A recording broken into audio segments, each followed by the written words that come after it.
ঠিক না ব্যাঠিক? জান্নাতে যে এই বুড়া জান্নাতের তুলনায় ছোট্ট। আমার আপনার নবী যে এই ছোট্ট নেয়ামতের ফয়সালা, হ্যাঁ আবারও বলছি, দুনিয়ার তুলনায় ছোট নয়, জান্নাতের তুলনায় ছোট। দুনিয়ার তুলনায় এই বুরাক অনেক বড়, কিন্তু জান্নাতের তুলনায় এত ছোট একটা নেয়ামত, এই নেয়ামতটা নবীজি আমার আপনার জন্য ছাড় দেয় না। এই ছোট নেয়ামতই যদি না ছাড়ে, চাচা 1 টাকাই ছাড়ে না, 1 কোটি টাকা ছাড়বে কেমনে? ঠিক নবী আপনার আমার মহাব্বতে ছোট নেয়ামতই ছাড়ে না, জান্নাতের মতো নেয়ামত কেমনে ছেড়ে দিবে? হাসরের ময়দানে আল্লাহকে বলতে পারবে সেই নবী যে আল্লাহ ঠিক আছে, সুপারিশ করতে করতে আমি ক্লান্ত হয়ে গেছি, আমার উম্মতকে জান্নাতে দেওয়ার আর দরকার নাই, আমি একাই জান্নাতে চলে যাই। যেই নবী একটা বোরাক ছাড়ে না আপনার মহাব্বতে, সেই নবীজি একা জান্নাতে চলে যাইতে পারবে? পারবে না, কশ্চিন কালেও পারবে না। তাহলে হযরত আমাদের করণীয় কি? আমাদের করণীয় হলো নবীর উম্মতের খাতায় নামটা লেখানো। নবীর কিসের খাতায় নাম লেখানো? উম্মতের খাতায় হুজুর নাম লেখানো কখন হবে?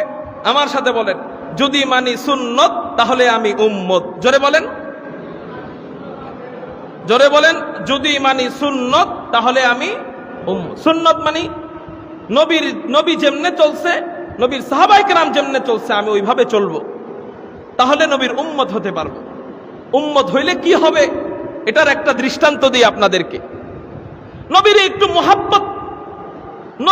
মুহাব্বত অন্তরে নিয়ে কবরে গেলে কি হবে একটু দৃষ্টান্ত আপনাদেরকে দেই। বুখারী শরীফের হাদিস, নবীজি একটা মরা খেজুর গাছে হেলান দিয়া খুতবা দিতেন। বুঝে থাকলে বলেন, খেজুর গাছটা জেতা না মরা? মরা। এই যে মিম্বর দেখতেছেন না, মাশাআল্লাহ আলিশান মিম্বর, বাদশাহী মিম্বর। বসলে গেটআপটাই চেঞ্জ হয়ে যায়, যে বক্তা বসে আলহামদুলিল্লাহ বাদশা মনে হয়, ঠিক না ভাই? ঠিক। আল্লাহ, তো নবীজি সাধারণ একটা মিম্বর, এটা হলো খেজুর গাছ, মরা খেজুর গাছ, ওখানে হেলান দিয়ে খুতবা দিতেন।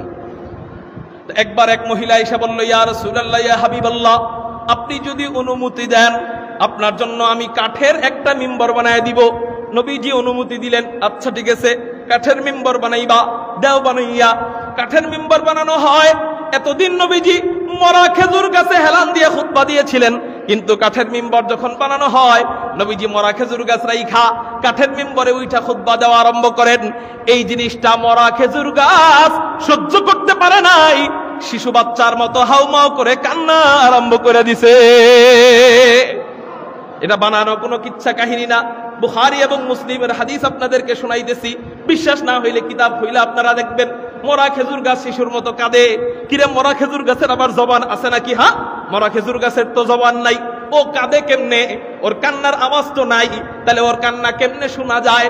বলে শুননেওয়ালারা ঠিকই শুনছে, আমি আপনি হয়তো শুনতে পারবো না, শুননেওয়ালারা ঠিকই শুনছে। এরপর মুহাদ্দিসিনে কেরাম এই হাদিসের ব্যাখ্যা করেন যে এই মরা খেজুর গাছ জবান খুলে কেমনে।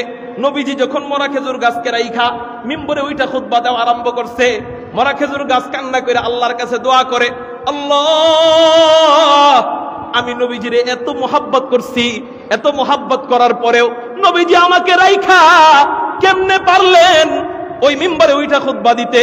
আমি এত মোহাব্বত করছি, নবীজিরে যদি একটু বুঝাইতে পারতাম, মনে হয় নবীজি আমাকে রাইখা মিম্বরে ওইটা খুতবা দিতেন না। আল্লাহ, তুমি একটু আমার জবানটা খুইলা দাও, আমি একটু আমার জবান দিয়া নবীজির মোহাব্বত প্রকাশ করব। সবই হয় কার হুকুমে? আল্লাহর নামটা চিৎকার দিয়ে মন খুলে বলেন, সবই হয় কার হুকুমে? আল্লাহর হুকুমে হয়। আল্লাহ পাক রব্বুল আলামিন মরা খেজুর গাছ ও জেতা নয়, কিন্তু কিছুক্ষণের জন্য রূহ দিয়ে দিলেন, তাজা হয়ে যায়। কিছুক্ষণের জন্য জবান খুইলা দিলেন, কথা বলা আরম্ভ করে, কান্না আরম্ভ করে। উপস্থিত সাহাবায়ে কেরাম সকলে কান্নার আওয়াজ পায়, সবাই খামোশ হয়ে যায়। কিরে, কান্নার আওয়াজ কোথার থেকে পাওয়া যায়? নবীজি খুতবা বন্ধ করে দেয়, মরা খেজুর গাছের দিকে তাকায়, দেখে খেজুর গাছের থেকে কান্নার আওয়াজ পাওয়া যায়। নবীজি মিম্বর থেকে নাইবা মরা খেজুর গাছের কাছে যায়, কাছে যাইয়া মরা খেজুর গাছকে জড়াইয়া দইরা বলে, এই মরা খেজুর গাছ, কান্দিস না রে, কান্দিস না, তুই আমার মোহাব্বতে কানলি না, আমার মোহাব্বতে তুই কানলি, এই জন্য শোন, তোর মাকাম কোথায় চলে গেল?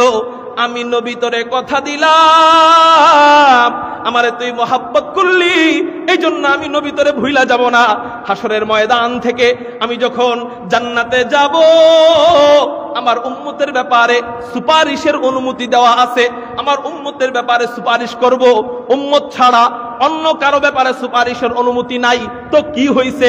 আল্লাহ তো আমার বন্ধু, আমি তোর ব্যাপারে অনুমতি চাইবো। আল্লাহ, আমার এক বন্ধু আছে, আমি ওর ব্যাপারে সুপারিশ করতে চাই। আল্লাহ আমাকে অনুমতি দিবে।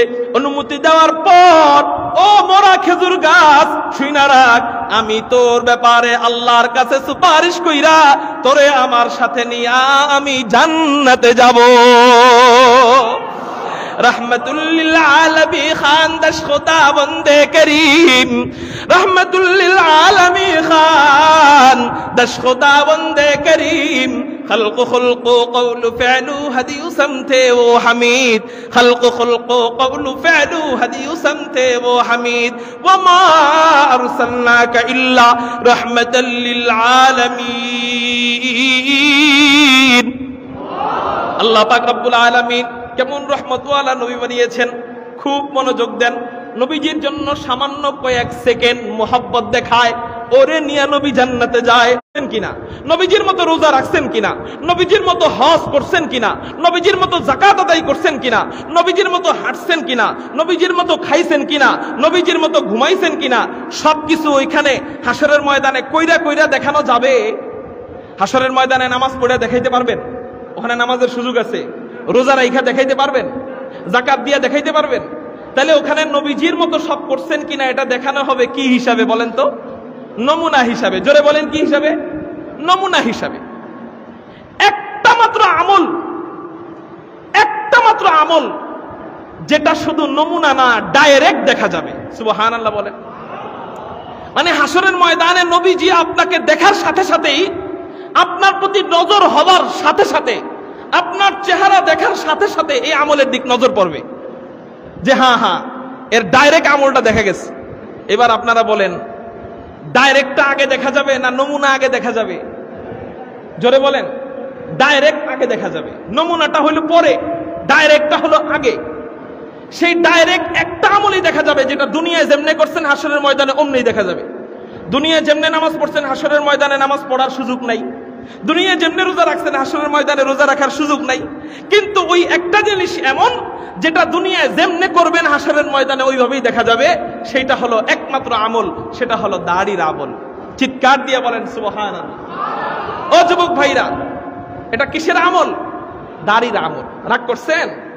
আপনারা রাখার জন্য আমি জোর করতেছি না, কিন্তু আমার কথার কারণে নবীর জন্য যারা জীবন দিতে চায় এরা এই অঙ্গটুক দিতে পারবে না ইনশাআল্লাহ। আজকে এই ওয়াদাটা দিতে পারবে না ইনশাআল্লাহ। আমরা নিজে চোখে দেখি, যখন নবীর জন্য, নবীর মহাব্বতে কখনো উলামায়ে কেরাম ডাক দেয়, স্কুল কলেজের যুবক ভাইরা পর্যন্ত চলে যায়, যায় কি যায় না? কিন্তু আফসোসের বিষয় হলো দাড়ি নাই। ও ভাই, তুমি নবীর জন্য জীবন যেখানে দিতে পারো, এই অঙ্গটা কোনো ব্যাপার? জোরে বলো, ব্যাপার? 6টা মাস রাইখা দেখেন, 6টা মাস রাইখা দেখেন, সুন্দর না দেখা গেলে আমারে ফোন দিয়েন। 6টা মাস রাখেন। একটা জিনিস চেহারার মধ্যে নতুন গজাইলে প্রথম তো একটু আনইজি ফিল লাগবেই, একটু অন্যরকম লাগবেই। কয়েকটা দিন গেলে না চেহারার সাথে খাপ খাবে। ওই কয়েকটা দিন যাওয়ার আগেই কাইটা পরিষ্কার করে রাখি।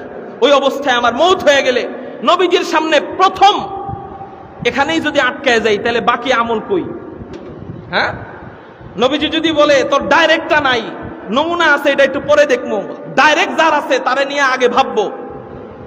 যার ব্যাপারে নবী বলবে তোমাকে নিয়ে ভাবা যায়, তোমার ডাইরেক্ট আছে, সে জান্নাতি। আর যার ব্যাপারে নবীজি বলবে তোমার তো ডাইরেক্টটাই নাই, দেখা প্রথম দেখাতে যেটা আমার দেখার ছিল সেটাই নাই, টিকিটটাই নাই, লাইসেন্সটাই নাই, অতএব তোমার ব্যাপারে একটু পরে ভাববো। আল্লাহর কসম করে বলি, যার ব্যাপারে নবীজি বলবেন তোমার ব্যাপারে পরে ভাববো, তার জান্নাতে যাইতে খবর হয়ে যাবে। ঠিক না ভাই? ঠিক। এই জন্য আজকে আমি কয়েকজন যুবক দেখতে চাই, হাজার হাজার মানুষের সামনে দাঁড়ায় ওয়াদা দিবে, হযরত নবীজিকে অনেক কষ্ট দিছি আমরা, যে কোনো সময় মওত হয়ে যেতে পারে। যেই নবীর জন্য আমরা জীবন দিয়ে দিতে প্রস্তুত হয়ে যাই, সেই নবীর জন্য আমরা আমার এই গালটা দিয়ে দিব। আর জীবনে আমরা এই দাড়ি কাটবো না, দাড়ি চাচবো না, খুর লাগাবো না। কমপক্ষে সাহাবায়ে কেরামদের আমল থেকে জানা যায় এক মুষ্টি রাখা ওয়াজিব, এক মুষ্টির নিচে কাটবো না। কোন কোন যুবক ভাই নবীর প্রেমে ওই মরা খেজুর গাছ নবীজিকে সামান্য মোহাব্বত দেখাইলে নবীর সাথে যদি জান্নাতে যাইতে পারে, আমি আপনি সামান্য মোহাব্বত দেখাবো না, দাড়ি রাখবো মরণ পর্যন্ত। আমাকে ফালায়া নবী কেমনে জান্নাতে যাবে? আসেন চলেন আমার সাথে কিছু যুবক আজকে ওয়াদা দেন, কোন কোন যুবক রাজি আছেন আর জীবনে দাড়িতে খুর লাগাবো না, ব্লেড লাগাবো না, আল্লাহু আকবার বইলা যারা ওয়াদা দিতে রাজি দুই হাত আল্লাহকে দেখায় দিই। একটু একটু একটু নতুন করে যারা ওয়াদা দিবেন একটু দাঁড়ায় যাই, একটু দাঁড়ায় যাই, নতুন করে লিল্লাহি তাকবীর, একটু দাঁড়ায় যায় লিল্লাহি তাকবীর। সবাই বলেন আলহামদুলিল্লাহ। সবাই একটু দাঁড়ায় থাকেন, সবাই ওনাদের দিক তাকান, সবাই তাকান। আপনাদের মসজিদ সার্থক, বলেন আলহামদুলিল্লাহ। উনাদের কারণে, কাদের কারণে জোরে বলেন? উনাদের কারণে সার্থক। আগামীতে যদি কখনো আসি দাড়িওয়ালা চেহারা নিয়ে যুবক ভাই দেখা করতে পারবেন তো ইনশাআল্লাহ? আলহামদুলিল্লাহ বলতে বলতে বসেন, আলহামদুলিল্লাহ বলতে বলতে বসেন।